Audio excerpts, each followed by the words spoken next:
Assalamualaikum warahmatullahi wabarakatuh. Saya Kamilia Arum Delima Citra, NPM 20111000190. Saya dari kelas A Fakultas Tarbiyah jurusan PGMI UIN Raden Intan Lampung akan menyelesaikan tugas konsep dasar IPS yang diampu oleh Bapak Baharudin MPD untuk menjelaskan materi pertemuan pertama sampai dengan materi pertemuan ke-6. Materi pertemuan pertama mengenai sejarah awal munculnya Social Studies. Ide IPS berasal dari literatur pendidikan Amerika Serikat. Nama asli IPS di Amerika Serikat adalah Social Studies. Istilah tersebut pertama kali digunakan sebagai nama sebuah lembaga yang diberi nama Community of Social Studies. Lembaga ini merupakan himpunan tenaga ahli yang berminat pada kurikulum ilmu sosial di tingkat sekolah dan ahli-ahli ilmu sosial yang mempunyai minat yang sama. Namun lembaga ini kemudian dipergunakan untuk nama kurikulum yang mereka hasilkan, yakni kurikulum Social Studies. Nama Social Studies semakin terkenal ketika pemerintah mulai memberikan dana untuk mengembangkan kurikulum tersebut. Kurikulum tersebut akhirnya dikembangkan dengan nama kurikulum Social Studies. Di Indonesia, Social Studies dikenal dengan nama studi sosial. A. Sejarah awal munculnya Social Studies. Pada tahun 1935, terjadi polemik di antara kalangan intelektual Amerika Serikat mengenai ilmu pengetahuan sosial yang lebih dikenal dengan Social Studies. Kemudian, hal tersebut dipublikasikan oleh organisasi yang bernama National Council for the Social Studies. Tapi hal itu tidak berlangsung lama, karena menurut L. Tilsley, hal itu memberi tanda sejak awal pertumbuhannya di bidang Social Studies. Dihadapkan kepada tantangan untuk dapat membangun dirinya sebagai suatu disiplin yang solid. Definisi tentang Social Studies menurut Edgar Bruce Wesley pada tahun 1937. Yaitu the social studies area the social science for pedagogical purpose.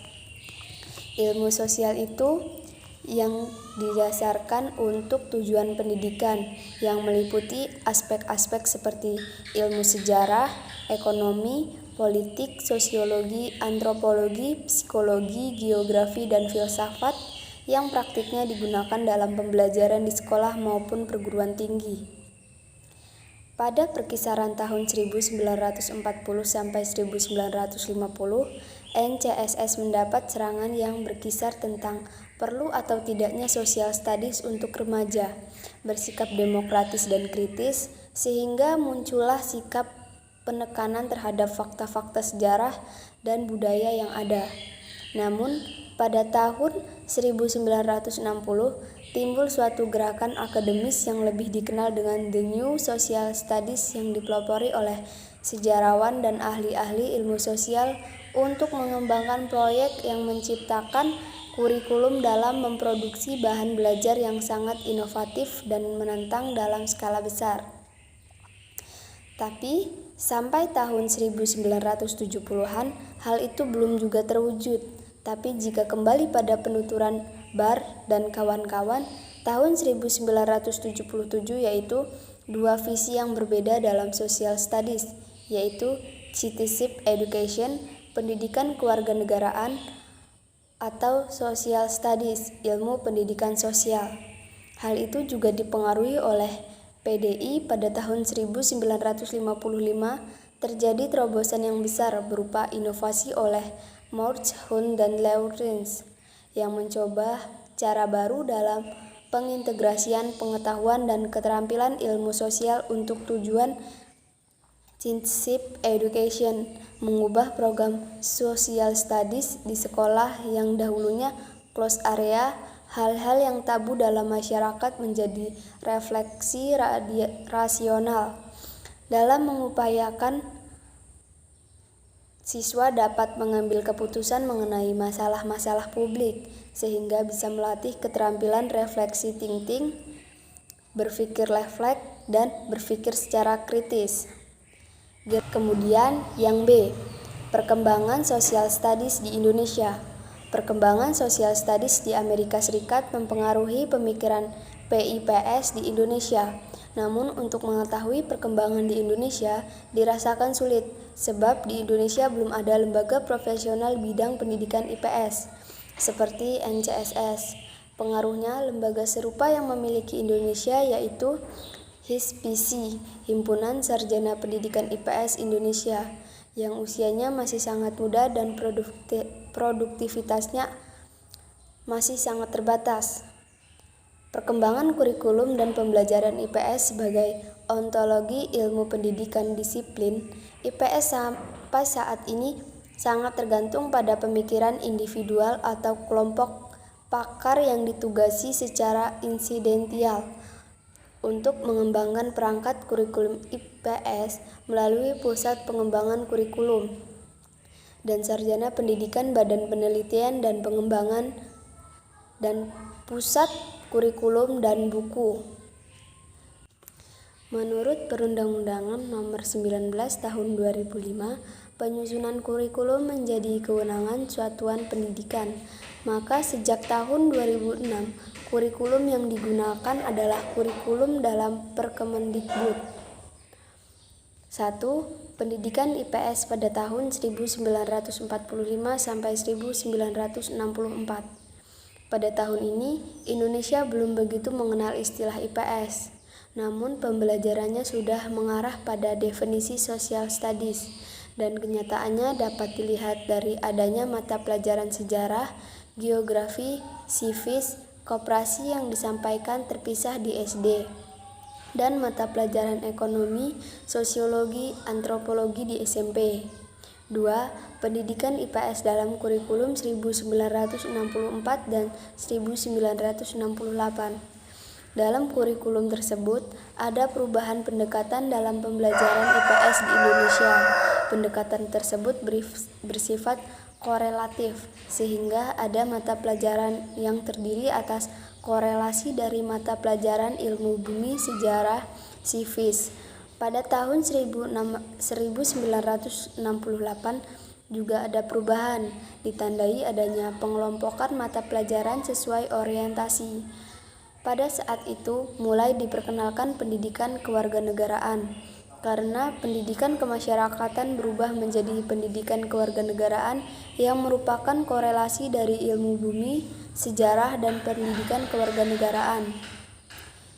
Istilah IPS pertama kali muncul dalam Seminar Nasional tentang Civic Education tahun 1972 di Tawamangu, Solo.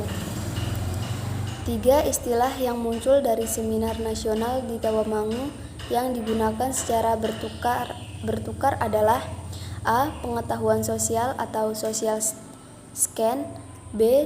Studi sosial atau social studies, dan C. Ilmu pengetahuan sosial atau social education. Yang ketiga, pendidikan IPS dalam kurikulum 1975 dan 1984. Pada tahun 1975, mulai diperkenalkan mata pelajaran IPS yang diberikan untuk jenjang SD, SMP, dan SMA yang menggunakan pendekatan sesuai tingkat perkembangan dan karakteristik peserta didik, yaitu berbasis pada materi pelajaran content-based curriculum, dan ciri yang paling menonjol adalah pengembangan dimensi nilai berdasarkan Pancasila dan Undang-Undang Dasar 1945. 4. Pendidikan IPS dalam kurikulum 1994 yaitu mengalami perubahan yang cukup signifikan. Setelah berlakunya Undang-Undang Nomor 2 Tahun 1989, mata pelajaran PPKN merupakan mata pelajaran sosial khusus yang wajib diikuti oleh semua siswa dalam setiap jenjang pendidikan. Untuk mata pelajaran IPS diwajibkan dalam A. IPS terpadu di SD kelas 3 sampai dengan kelas 6. Sedangkan untuk kelas 1 dan 2 tidak eksplisit atau berdiri sendiri.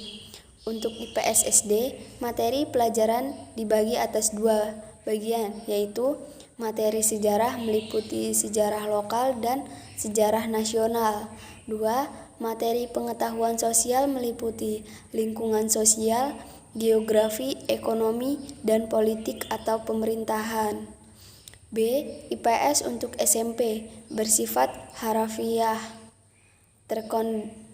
terkonfederasi yang mencakup mata pelajaran geografi, sejarah, dan ekonomi koperasi.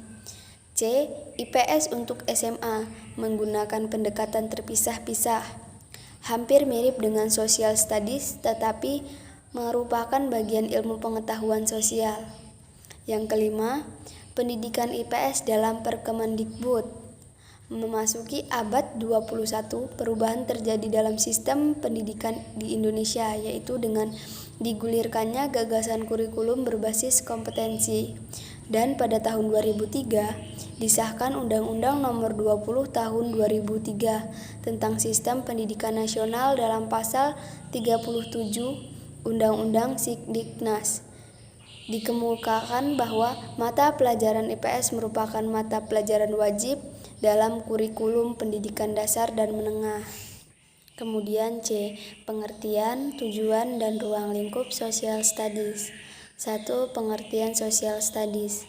Menurut Hidayati, mengatakan bahwa ilmu pengetahuan sosial merupakan suatu pendekatan interdisipliner dari pelajaran ilmu-ilmu sosial, seperti antropologi, sosiologi, psikologi sosial, sejarah, geografi, ekonomi, ilmu politik, dan sebagainya.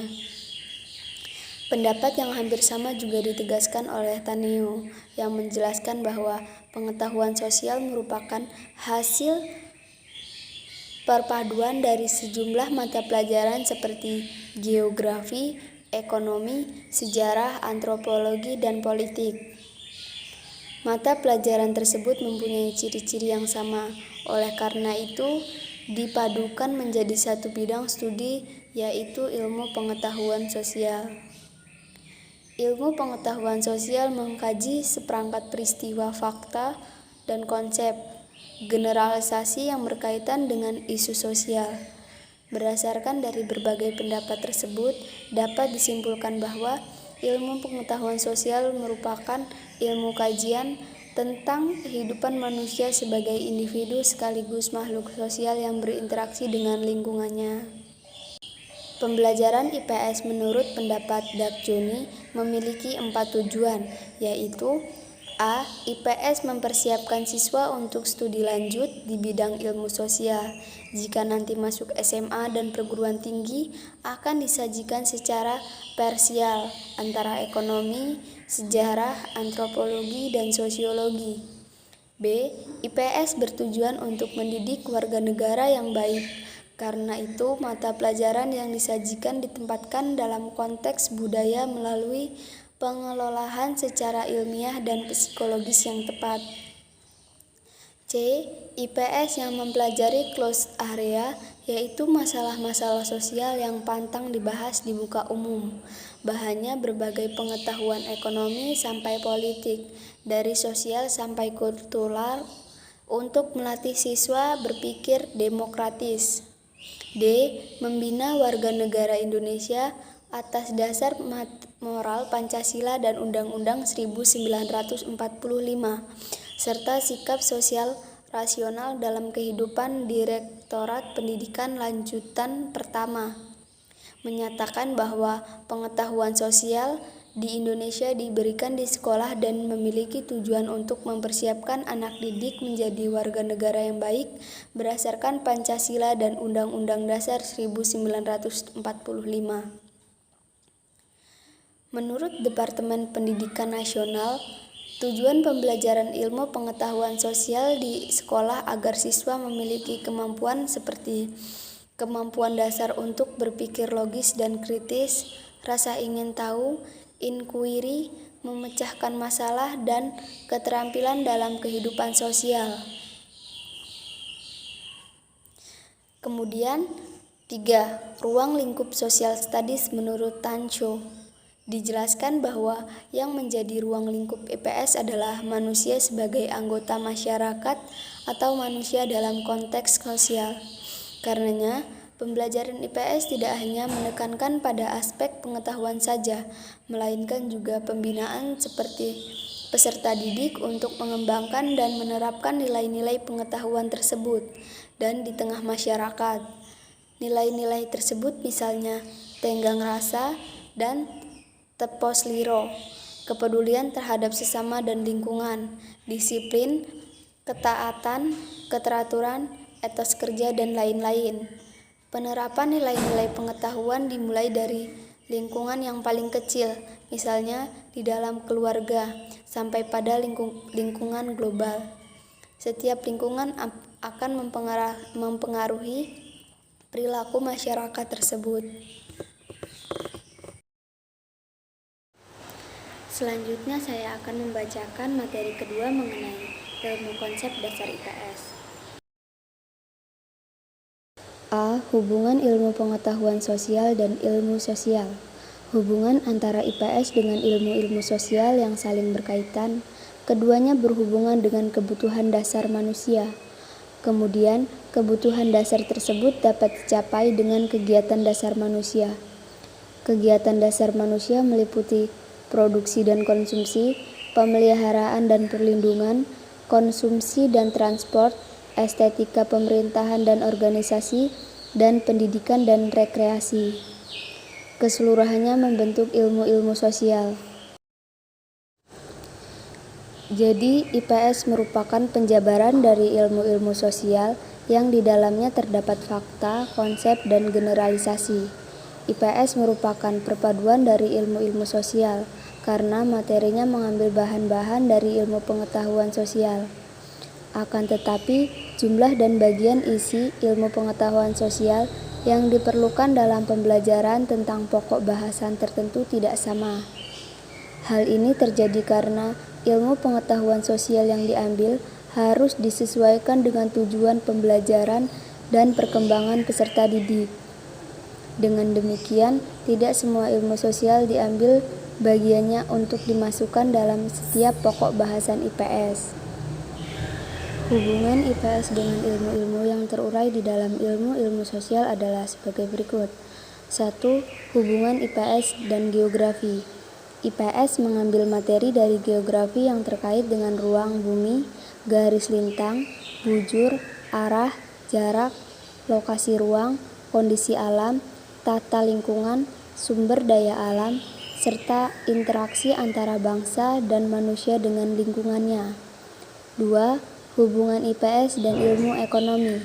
IPS mengambil materi ilmu yang ekonomi terkait dengan usaha manusia untuk mencapai kemakmuran. 3. Hubungan IPS dan ilmu politik. IPS mengambil materi ilmu politik yang membahas usaha manusia mengorganisasikan kekuasaan dalam mengatur manusia dan menyelenggarakan kepentingan rakyat dan bangsa. 4. Hubungan IPS dan ilmu sejarah. IPS mengambil materi ilmu sejarah yang terkait dengan cara hidup manusia dilihat dari kurun waktu masa lalu. 5. Hubungan IPS dan sosiologi.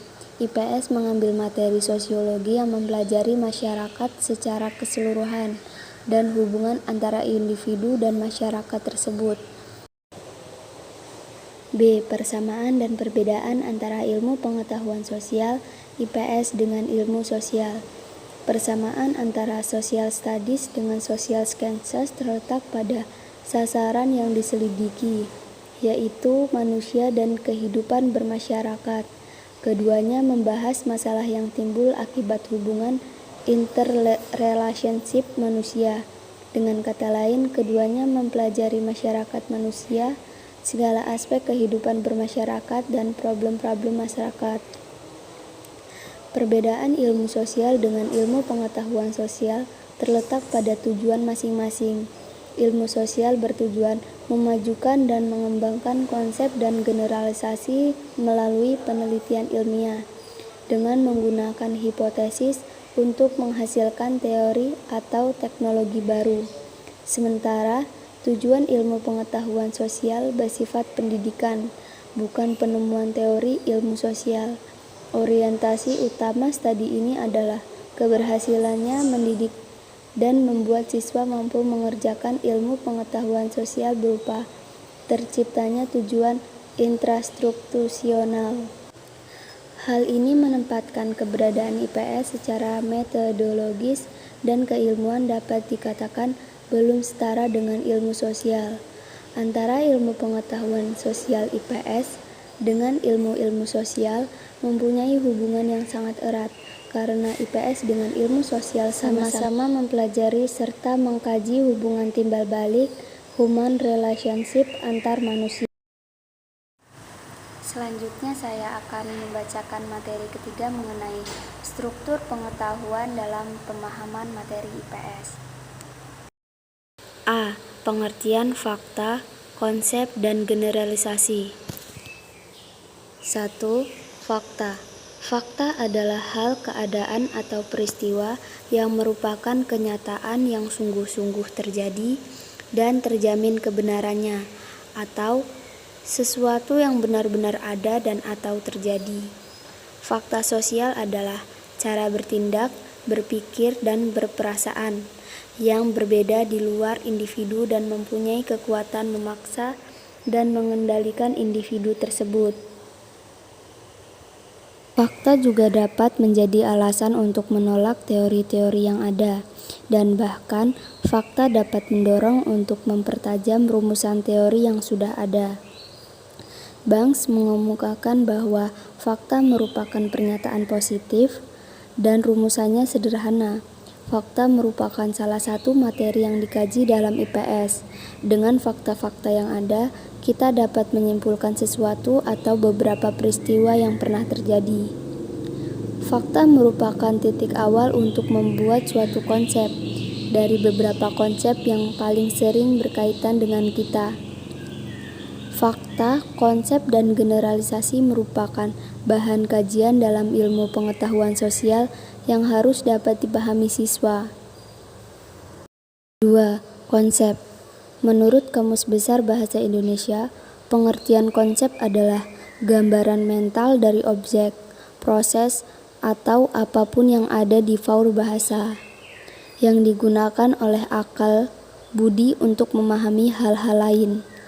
Menurut Surjadi, pengertian konsep adalah ide abstrak yang dapat digunakan untuk mengadakan klasifikasi atau penggolongan yang pada umumnya dinyatakan dengan suatu istilah atau rangkaian kata. Konsep adalah suatu kesepakatan bersama untuk penanaman suatu dan merupakan alat intelektual yang membantu kegiatan berpikir dan memecahkan masalah. 3. Generalisasi. Skunek mengemukakan bahwa generalisasi merupakan abstraksi dan sangat terkait konsep.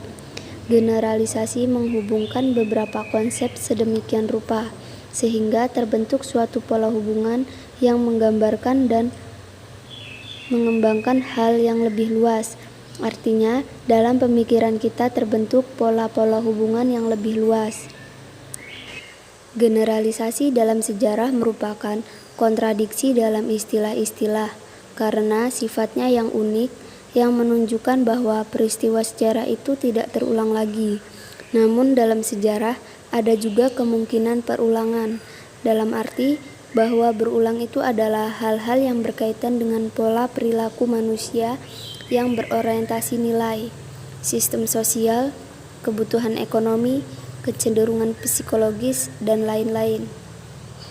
B. Hubungan teori antara fakta, konsep, dan generalisasi.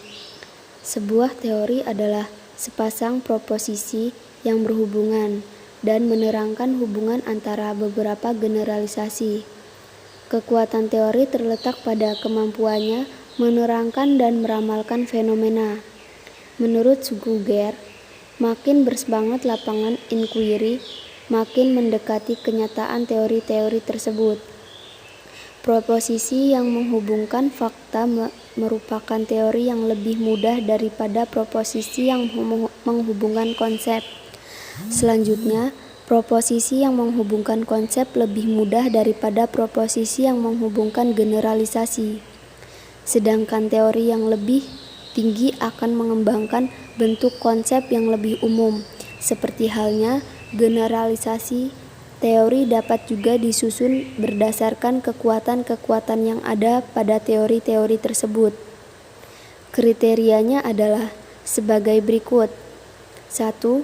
Bagaimana luasnya proposisi yang dihubungkan. 2. Bagaimana kompleksnya proposisi yang dihubungkan.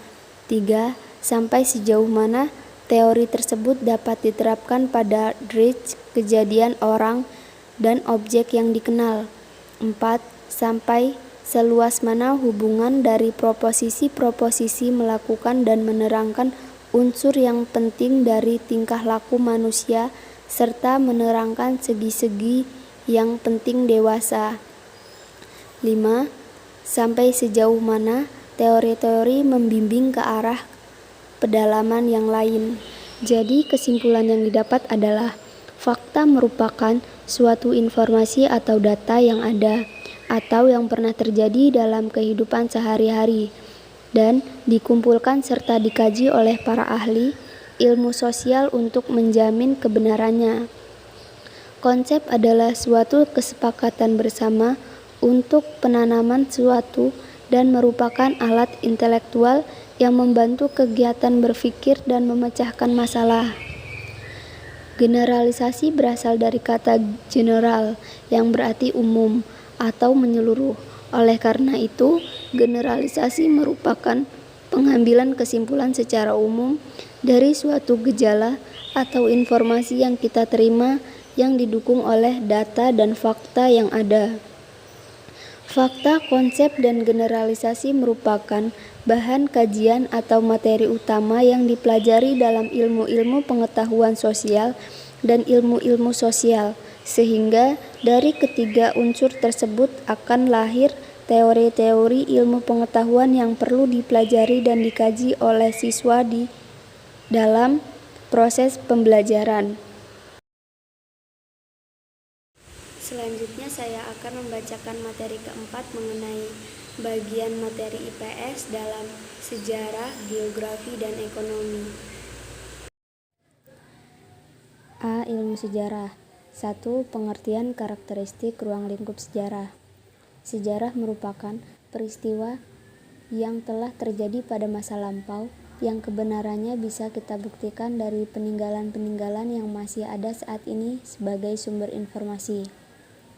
Sejarah memiliki 3 aspek penting, yakni masa lampau, masa kini, dan masa yang akan datang. Ketiganya akan terus berkesinambungan, membentuk catatan peristiwa panjang untuk generasi yang akan datang sebagai bahan pembelajaran. Ruang lingkup sejarah dibagi menjadi 4, yaitu A. Sejarah sebagai peristiwa. Sejarah sebagai peristiwa erat kaitannya dengan sesuatu yang telah terjadi di mana hal tersebut benar-benar ada. Hal ini menyangkut kejadian penting, nyata, dan juga aktual. B. Sejarah sebagai ilmu. Sejarah sebagai ilmu mempunyai fungsi membahas mengenai kebenaran dan sejarah itu sendiri secara objektif. Sebagai ilmu pengetahuan, sejarah mempelajari kenyataan dan kebenaran dengan mengadakan penelitian mengenai peristiwa sejarah. C. Sejarah sebagai kisah. Sejarah sebagai kisah berkaitan dengan penulisan peristiwa oleh seseorang, yang mana ide dari tulisan tersebut diambil dari sejarah. Sejarah dimaknai sebagai rangkaian cerita dan kisah berupa narasi yang disusun berdasarkan ingatan dan tafsiran manusia. Kisah sejarah ini dapat disajikan baik secara lisan maupun tertulis. D. Sejarah sebagai seni. Pengertian sejarah sebagai seni hampir sama dengan sejarah sebagai kisah. Hanya saja, sebagai seni, sejarah ditulis dan diceritakan kembali dengan mempunyai sifat seni di dalamnya. Ini menyangkut keindahan bahasa dan juga seni penulisannya. Sekalipun dapat menjadi sebuah seni, sejarah bukan merupakan seni secara mutlak. 2. Kegunaan sejarah. A. Kegunaan sejarah secara intrinsik. Menurut Sartono Kartodirjo, sejarah mempunyai kegunaan genetis dan kegunaan didaktik.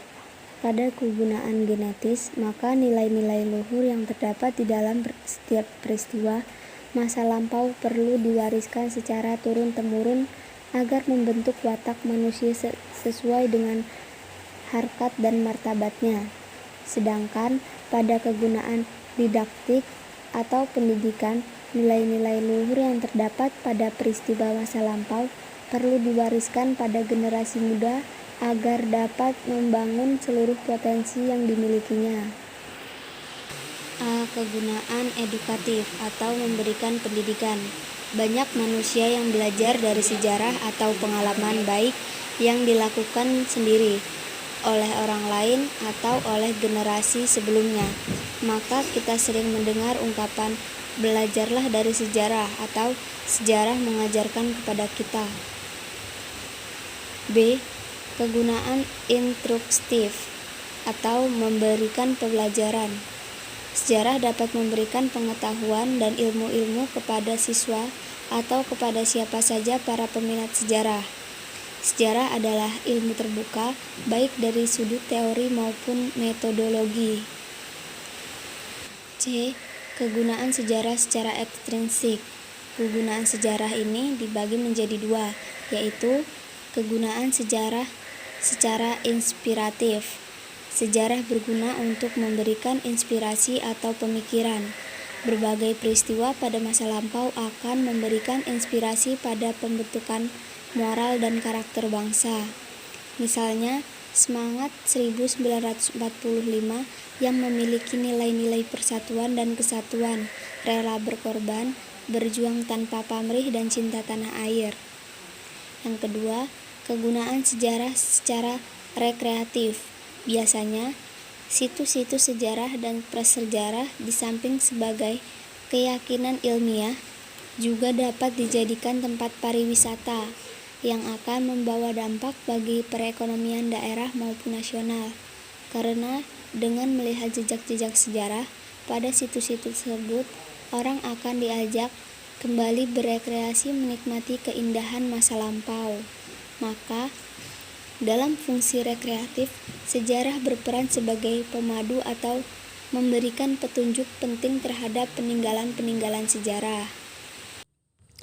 3. Perkembangan sejarah. Pembelajaran mengenai sejarah dikategorikan sebagai bagian dari ilmu budaya. Akan tetapi, di saat sekarang ini sejarah lebih sering dikategorikan sebagai ilmu sosial, terutama bila menyangkut peruntunan sejarah secara kronologis. Ada banyak cara untuk memilih informasi sejarah, misalnya A. Berdasarkan kurun waktu atau kronologis, B. Berdasarkan wilayah atau geografis, C. Berdasarkan negara atau nasional, D. Berdasarkan kelompok, suku bangsa, atau etnis, berdasarkan topik atau pokok bahasan, topikal. Banyak orang yang mengkritik ilmu sejarah. Menurut mereka, sejarah seringkali terlalu terpaku pada kejadian-kejadian politik, konflik bersenjata, dan orang-orang terkenal. Ahli sejarah mendapatkan informasi mengenai masa lampau dari berbagai sumber, seperti catatan yang ditulis atau dicetak, mata uang atau benda bersejarah lainnya, bangunan dan monumen seperti dari wawancara, yang sering disebut dengan sejarah penceritaan. Akan tetapi, seiring dengan peningkatan jumlah akademik profesional serta membentuk cabang ilmu pengetahuan yang baru, sekitar abad ke-19 dan 20 terdapat pula informasi sejarah baru, arkeologi, antropologi, dan cabang-cabang ilmu sosial lainnya. terus memberikan informasi yang baru, serta menawarkan teori-teori baru tentang sejarah manusia. Kemudian, sebuah istilah baru dikemukakan seperti prasejarah. Istilah prasejarah digunakan untuk mengelompokkan cabang ilmu pengetahuan yang meneliti periode sebelum ditemukannya catatan sejarah tertulis pada abad ke-20. 4. Hubungan sejarah dengan ilmu lainnya. A. Hubungan sejarah dengan arkeologi. Seorang arkeolog memiliki peran penting terhadap ilmu sejarah karena kemampuannya mengidentifikasi sumber-sumber sejarah, terutama sumber benda berupa artefak dan bangunan bersejarah. B. Hubungan sejarah dengan antropologi. Antropologi adalah ilmu yang mempelajari tentang budaya, masyarakat, atau etnis tertentu. Antropologi berawal dari keterkaitan orang-orang Eropa terhadap ciri-ciri fisik, adat istiadat, dan budaya masyarakat yang berbeda dari mereka. C. Hubungan sejarah dengan geografi. Ilmu geografi berkaitan dengan latar geografis tempat sejarah terjadi. Dimensi ruang ini membantu menjelaskan kejadian sejarah, terutama yang berhubungan dengan lokasi, kondisi, tekstur, dan bentuk tanah. D. Hubungan sejarah dengan ekonomi. Ilmu ekonomi membantu menjelaskan peristiwa dan cara manusia berusaha untuk memenuhi kebutuhan hidupnya di masa lampau. E. Hubungan sejarah dengan psikologi. Ilmu psikologi berkaitan dengan masalah kejiwaan, pikiran, emosi, dan perilaku manusia. Ilmu ini banyak memberikan wawasan kepada peneliti untuk menjelaskan perilaku tokoh atau keterlibatannya secara emosional dalam sebuah peristiwa sejarah. F. Hubungan sejarah dengan politik. Politik merupakan salah satu aspek kehidupan yang sangat mempengaruhi terjadinya perubahan. G. Hubungan sejarah dengan ilmu sosiologi. Sejarah mengkaji kehidupan manusia di tengah lingkungan geografis dan sosialisnya. Setiap masyarakat manusia senantiasa terkait oleh struktur sosial, proses-proses sosial, serta perubahan demi perubahan yang melibatkan jalinan unsur-unsur sosial. 5. Konsep sejarah. Konsep sejarah dapat dibagi sebagai berikut. A. Perubahan. Konsep perubahan merupakan istilah yang mengacu kepada sesuatu yang menjadi atau tampil berbeda. Konsep tersebut demikian penting dalam sejarah dan pembelajaran sejarah. B. Peristiwa. Konsep peristiwa memiliki arti sebagai suatu kejadian yang menarik maupun luar biasa karena memiliki keunikan. C. Sebab akibat. Istilah sebab akibat merujuk kepada pengertian faktor-faktor determinan fenomena pendahuluan yang mendorong terjadinya suatu perbuatan atau perubahan. D. Nasionalisme. Konsep nasionalisme secara sederhana memiliki arti rasa kebangsaan di mana kepentingan dan bangsa mendapat perhatian berdasarkan kehidupan bangsa dan bernegara. 6. Teori-teori sejarah. A. Teori gerak siklus sejarah. B. Teori daur kultura spiral. C. Teori tantangan dan tanggapan. D. Teori dialektika kemajuan. E. Teori Wittfogel. C. Ilmu geografi. 1. Pengertian karakteristik ruang lingkup geografi. Asal kata geografi berasal dari bahasa Yunani, yaitu geo yang berarti bumi dan grafien yang berarti uraian atau tulisan atau gambaran, sehingga dapat disimpulkan bahwa geografi adalah ilmu yang menguraikan segala sesuatu yang terjadi di bumi. Selanjutnya, ruang lingkup geografi.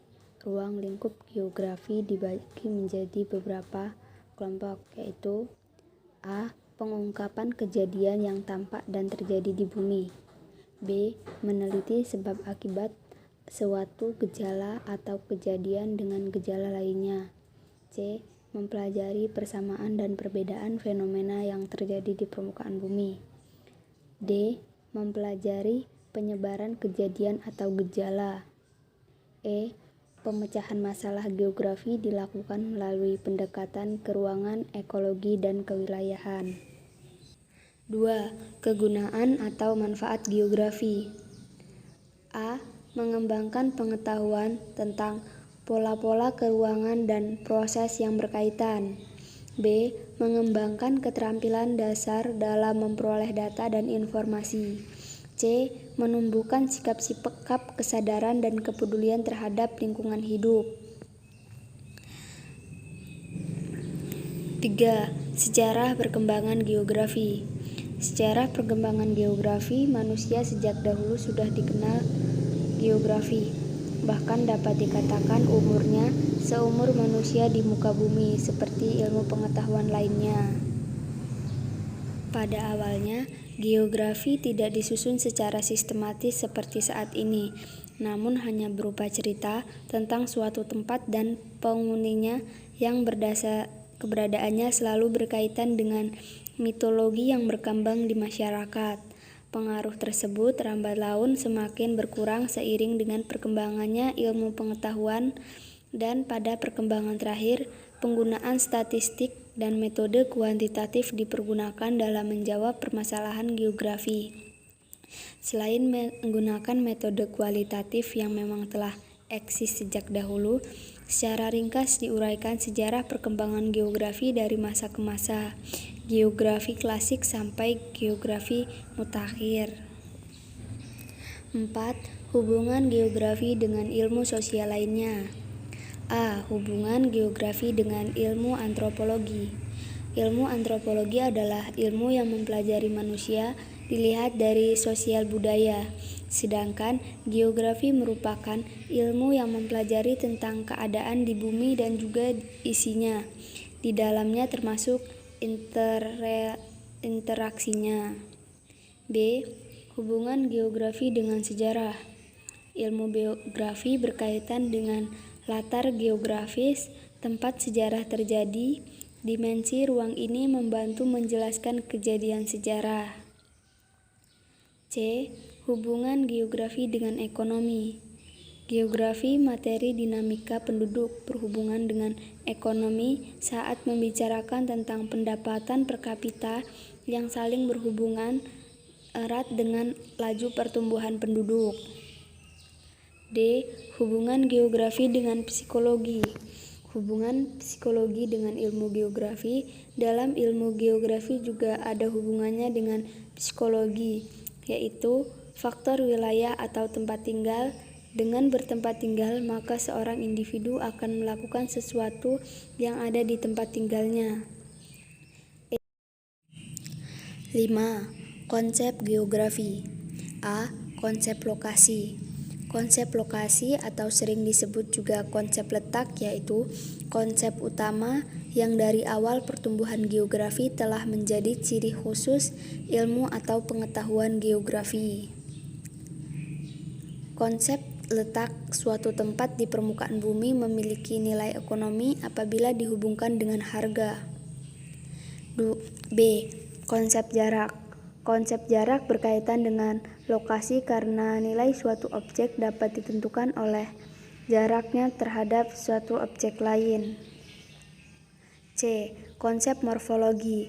Konsep morfologi menggambarkan daratan muka bumi sebagai hasil penurunan atau pengangkatan wilayah melalui proses geologi yang biasanya disertai erosi dan sedimentasi sehingga ada yang berbentuk pulau-pulau, daratan luas yang berpegunungan dengan lereng tererosi, lembah, dan daratan aluvialnya.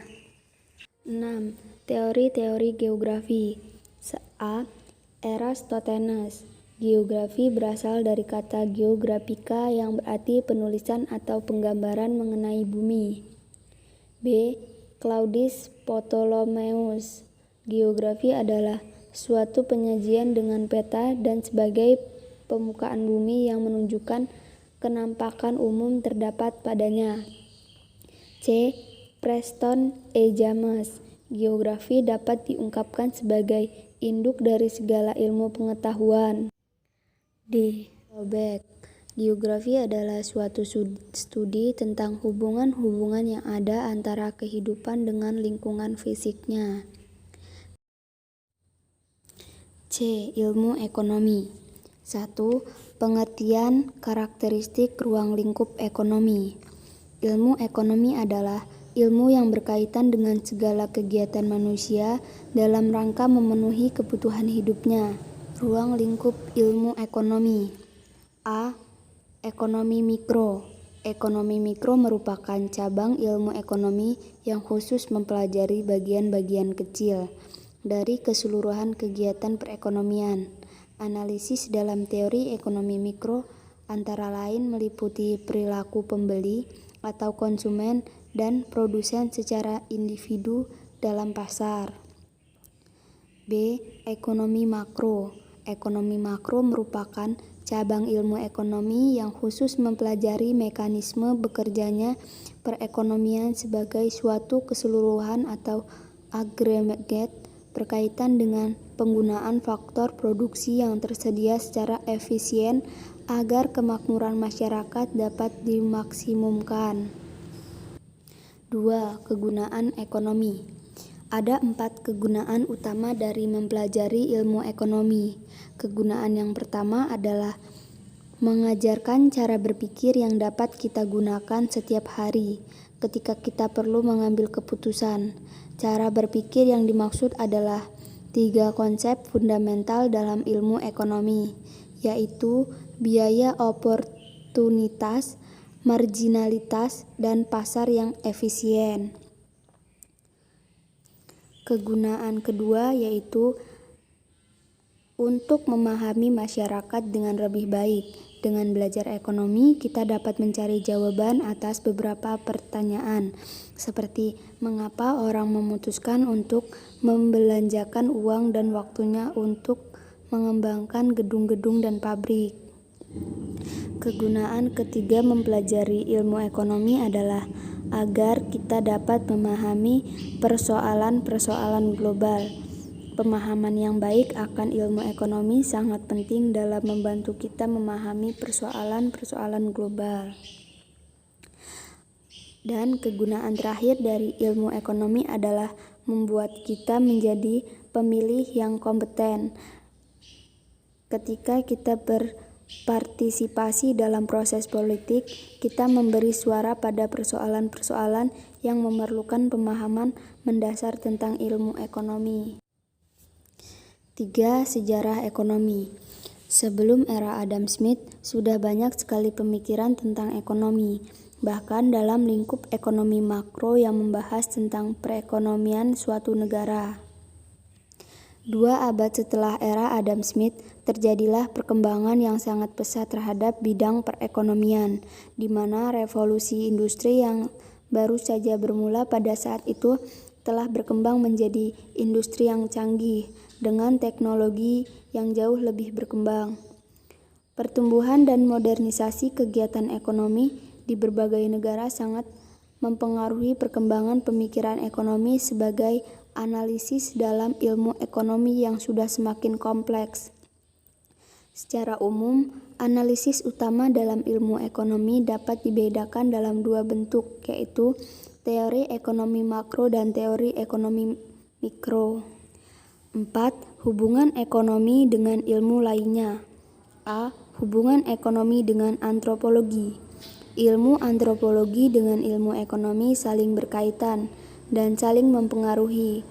Kekuasaan ekonomi bersifat universal dalam membentuk wujud yang bermacam-macam, karena perubahan dalam hidup masyarakat lebih cepat dirasakan oleh manusia itu sendiri. B. Hubungan ekonomi dengan sejarah. Ilmu ekonomi membantu menjelaskan peristiwa dan cara manusia berusaha memenuhi kebutuhan hidupnya di masa lampau. C. C. Hubungan ekonomi dengan psikologi. Hubungan antara ekonomi dan politik bisa dilihat dari berbagai aspek, mulai dari sejarahnya, perkembangan, dan lainnya. D. Hubungan ekonomi dengan sosiologi.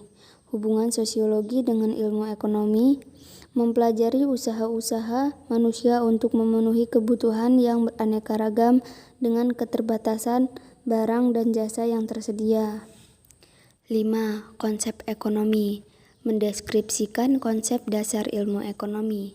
Ilmu ekonomi adalah ilmu yang mempelajari perilaku manusia dalam memilih dan menciptakan kemakmuran. Sedangkan inti dari masalah ekonomi adalah adanya ketidakseimbangan antara kebutuhan manusia yang tidak terbatas dengan alat pemuas kebutuhan yang jumlahnya sangat terbatas.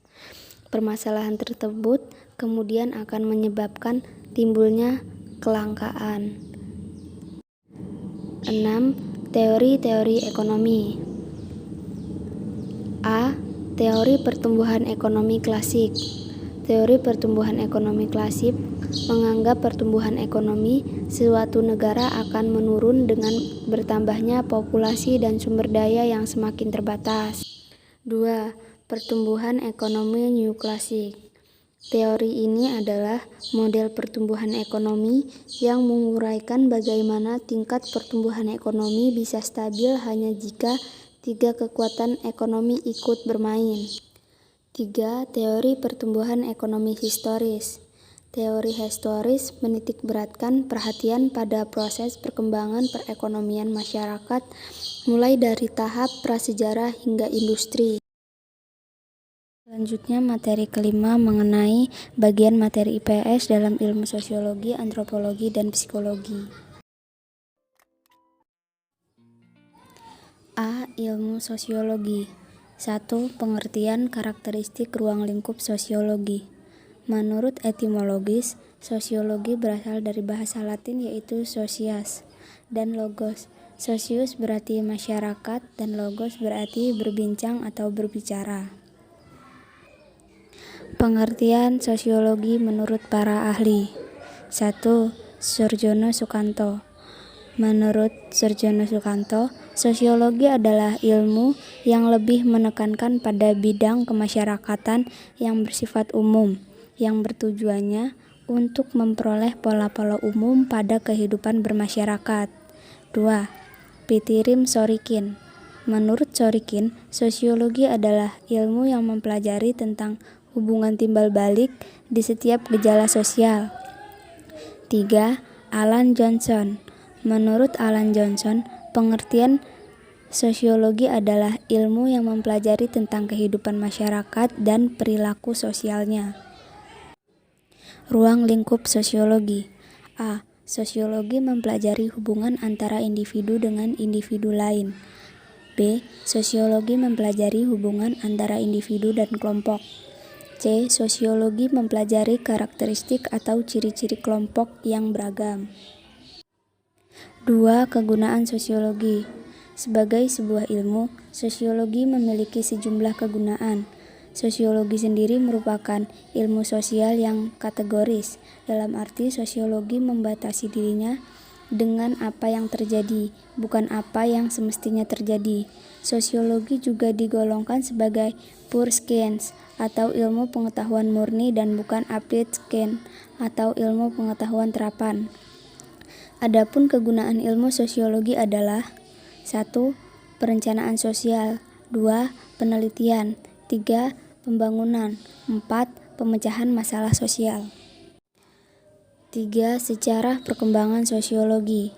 Sosiologi lahir sejak manusia mulai bertanya tentang masyarakat, terutama tentang perubahannya. Ratusan tahun sebelum Masehi, pernyataan tentang perubahan masyarakat sudah muncul.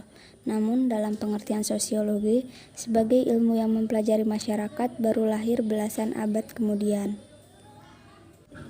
4. Hubungan sosiologi dengan ilmu sosial lainnya. A. Hubungan sosiologi dengan antropologi.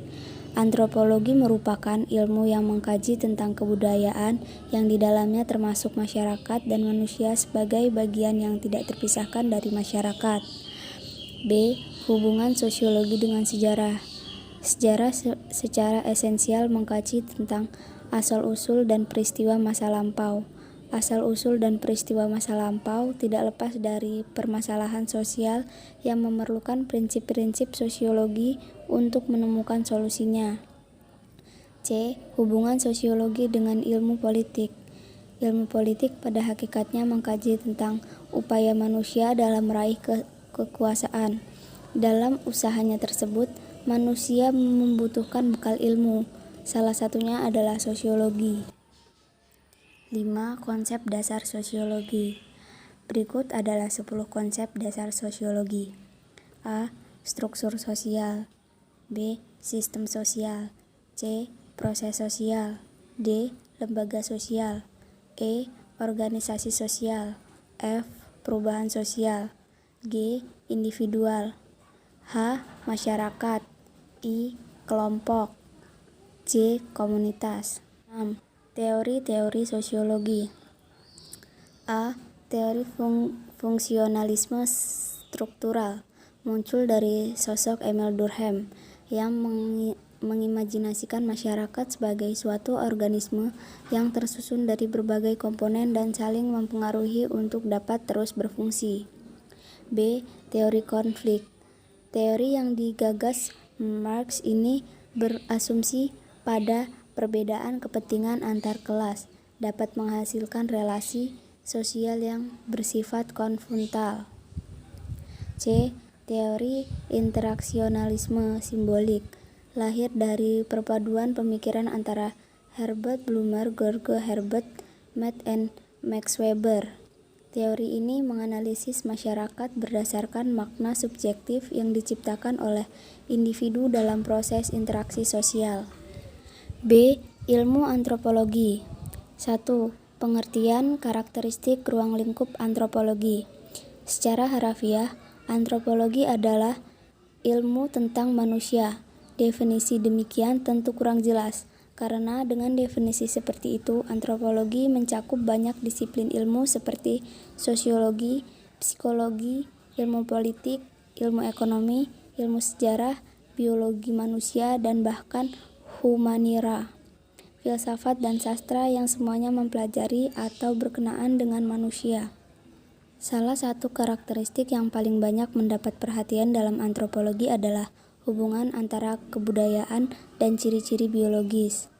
Masa ketergantungan manusia pada pengangkutan jalan kaki, ukuran otak yang besar, dan kemampuan menggunakan simbol-simbol. Ruang lingkup antropologi. 1. Antropologi fisik. Antropologi fisik mempelajari manusia sebagai organisme biologis yang melacak perkembangan manusia menurut evolusinya dan menyelidiki variasi biologisnya dalam berbagai jenis. 2. Antropologi budaya. Antropologi budaya memfokuskan perhatiannya kepada kebudayaan manusia ataupun cara hidupnya dalam masyarakat. 2. Kegunaan antropologi. A. Pembangunan bangsa dan negara. B. Mengetahui sikap masyarakat dari berbagai suku bangsa.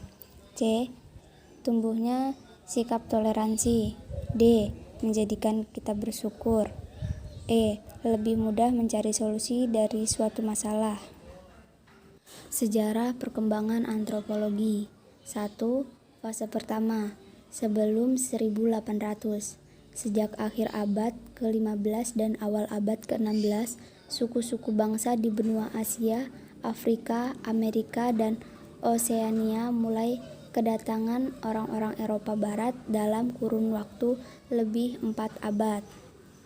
2. Fase kedua kira-kira pertengahan abad ke-19. Pada awal abad ke-19, ada usaha-usaha untuk mengintegrasikan secara serius beberapa karangan-karangan yang membahas masyarakat dan kebudayaan di Indonesia pada berbagai tingkat evolusi. Fase ketiga, awal abad ke-20. Pada awal abad ke-20, sebagian besar negara penjajah di Eropa berhasil menempatkan kekuasaannya di daerah-daerah jajahan mereka. Fase keempat, sesudah kira-kira 1930. Pada fase ini, antropologi. 4. 4. Hubungan antropologi dengan ilmu sosial lainnya. 1. Hubungan antropologi dengan sosiologi. Antropologi merupakan ilmu tentang manusia. Objek antropologi adalah manusia. Sedangkan sosiologi, kajiannya adalah masyarakat dan perilaku sosial manusia dengan meneliti kelompok-kelompoknya. 2. Hubungan antropologi dengan sejarah. Antropologi memberikan bahan perhistori sebagai dasar dan pangkal penulisan sejarah dari tiap-tiap bangsa di dunia. 3. Hubungan antropologi dengan ilmu politik. Antropologi menyumbangkan pengertian dan teori tentang kedudukan serta peran sebagai satuan sosial budaya yang lebih kecil dan sederhana. 4. Hubungan antropologi dengan ilmu ekonomi. Ilmu ekonomi yang berkembang sekarang ini merupakan kajian dari ekonomi modern yang didasarkan pada pemikiran-pemikiran Barat, yang dalam beberapa bidang lebih maju dibandingkan negara-negara lain di luar negara-negara Eropa. 5. Konsep antropologi. A. Kebudayaan. Kebudayaan merupakan konsep yang paling esensial dari antropologi. Kebudayaan menurut Koete-Jedeningrat adalah keseluruhan sistem gagasan, tindakan, serta hasil karya milik manusia yang digunakan dalam kehidupan masyarakat, di mana hal tersebut menjadikan miliknya melalui pembelajaran. B. Enkulturasi. Enkulturasi merupakan proses individu belajar memiliki peran dalam kebudayaan masyarakatnya sendiri. C. Akulturasi. Akulturasi adalah proses pertukaran unsur kebudayaan di mana dua kebudayaan yang berbeda terus-menerus berinteraksi dalam jangka waktu yang 6. Teori-teori antropologi. A. Teori evolusionisme deterministik. B. Teori partikularisme. C. Teori fungsionalisme. C. Ilmu psikologi. 1. Pengertian karakteristik ruang lingkup psikologi. Psikologi adalah disiplin ilmu yang mempelajari lebih dalam mengenai mental, pikiran, dan perilaku manusia. Disiplin ilmu ini meliputi alur pemikiran manusia dan alasan di balik perilaku dan tindakan tersebut. Ilmu psikologi ini seringkali dimanfaatkan untuk menyelesaikan masalah atau mencari solusi tepat dalam serangkaian aktivitas manusia yang kompleks. Adapun karakteristik dari ilmu psikologi yaitu koleris, melankolis, pragmatis, dan sanguinis. Ruang lingkup psikologi. Ruang lingkup psikologi umumnya merupakan suatu keilmuan mengenai tingkah laku individu secara umum. Hal tersebut mencakup semua fase perkembangan psikologi manusia, serta mencakup segala tingkatan usia dan jenis kelamin. Dengan kata lain, psikologi umum mempelajari tingkah laku manusia secara luas. 2. Kegunaan psikologi. Kegunaan psikologi dapat membantu untuk mengetahui sikap manusia sebagai upaya menyesuaikan diri serta berhubungan dengan orang lain dengan cakupan grup atau individual, sehingga memudahkan kita untuk memahami pemikiran, perasaan menurut cara mereka sendiri. 3. Sejarah perkembangan psikologi. Sejarah konsep psikologi dapat ditelusuri jauh ke masa Yunani kuno. Psikologi memiliki akar dari bidang ilmu filsafat yang diprakarsai sejak zaman Aristoteles sebagai ilmu jiwa, yaitu ilmu untuk kekuatan hidup. Aristoteles memandang ilmu jiwa sebagai ilmu yang mempelajari gejala-gejala kehidupan. 4. Hubungan psikologi dengan ilmu sosial lainnya. A. Hubungan psikologi dengan fisiologi. Fisiologi dapat dihubungkan dengan ilmu psikologi untuk memperoleh kejelasan tentang bagaimana sebenarnya proses tingkah laku. B. Hubungan psikologi dengan ilmu sosiologi. Untuk dapat mengetahui pola-pola reaksi manusia sehingga individu menjadi objek penyelidikan psikologi. C. Hubungan psikologi dengan IPA. Keduanya memiliki persamaan metode, yaitu metode induktif. D. Hubungan psikologi dengan ilmu-ilmu keguruan. Mendidik dan mengajar yang berhasil diantaranya harus menyesuaikan diri dengan keadaan jiwa anak, dan itu semua memerlukan psikologi. 5. Konsep psikologi. Konsep psikologi adalah gagasan-gagasan mengenai sesuatu yang menyangkut tentang tingkah laku manusia dan lingkungan sekitarnya, melalui pengalaman-pengalaman yang dialami. Psikologi menyentuh semua aspek kehidupan manusia. Psikologi dipelajari untuk lebih mengenal diri sendiri dan orang lain. Setelah mengenal diri sendiri, maka dia akan berusaha menyesuaikan dengan orang lain. 6. Teori-teori psikologi. A. Teori psikodinamik. Menurut Erik Erikson, teori ini lebih cenderung menjelaskan tentang perkembangan kepribadian seseorang yang diketahui dari aspek-aspek internal seperti emosi, motivasi, dan sebagainya. B. Teori kognitif. Teori ini didasarkan pada asumsi bahwa kemampuan kognitif merupakan sesuatu yang fundamental atau mendasar, hal pokok dalam membimbing tingkah laku individu. C. Teori kontekstual.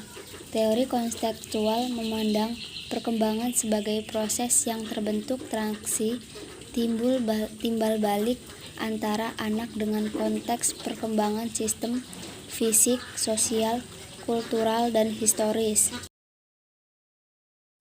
Mungkin cukup sekian yang dapat saya sampaikan. Apabila terdapat banyak kesalahan kata, saya mohon maaf. Saya akhiri. Wassalamualaikum warahmatullahi wabarakatuh.